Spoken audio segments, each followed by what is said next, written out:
మరి మీరు working president కదన్నా, నేను పార్టీ ఎమ్మెల్సీని కదా, చెల్లెలు అన్న బంధుత్వాలు పక్కన పెడదాం ఒక్క నిమిషం.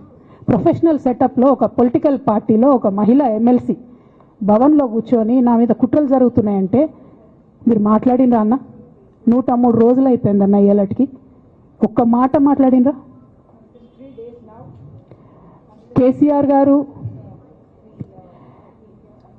దగ్గర నుంచి కమ్యూనికేషన్ రావాలని నేను ఎక్స్పెక్ట్ చేయలే. వారు పెద్దవారు, వారికి అనేకమైన పనులు ఉంటాయి. మొత్తం పార్టీని ఇప్పుడు పునర్నిర్మించుకోవాల్సిన అవసరం ఉంది. తెలంగాణకు జరుగుతున్నటువంటి అన్యాయాన్ని వారు ఎప్పటికప్పుడు దిశానిర్దేశం చేయాల్సిన అవసరం ఉంది.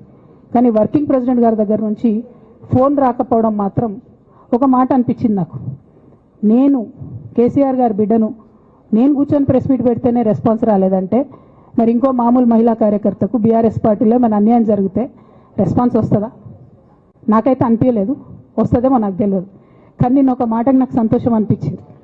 నాకు నోటీస్ రాగానే అక్కడ మహిళా ఎమ్మెల్సీలు కూర్చొని, మహిళలందరినీ కూర్చొని, ఫస్ట్ టైం అనుకుంటా భవన్లో 5 మహిళలు కూర్చొని ఇండిపెండెంట్గా ప్రెస్ మీట్ మాట్లాడింది. చాలా సంతోషం. ఇటువంటి అంతర్గత ప్రజాస్వామ్యం రావాలనే నేను కోరుకున్నా. మహిళలకు, ఎస్సీలకు, ఎస్టీలకు, బహుజనులకు కోటరీల అడ్డంకులు లేకుండా యాక్సెస్ రావాలి.